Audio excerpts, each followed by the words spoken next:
Sekali aku pergi dari Jakarta ke Surabaya untuk menengok nenek di sana mengendarai kereta malam. kereta berangkat, jagi hatiku gembira. Kereta berangkat, jagi hatiku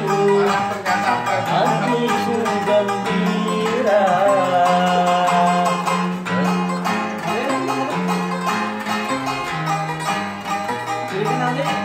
Kebetulan malam itu. Gimana deh? Kebetulan malam itu Cuacanya terang bulan, ku melihat kiri kanan. Hai indahnya pemandangan, sayang tak lama kan tubuh datang hingga tertidur nyenyak sekali.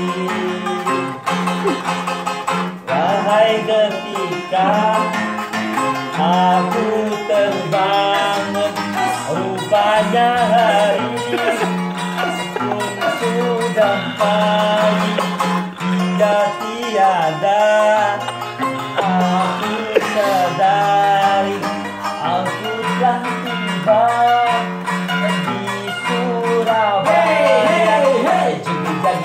Jagi kereta berangkat, jagi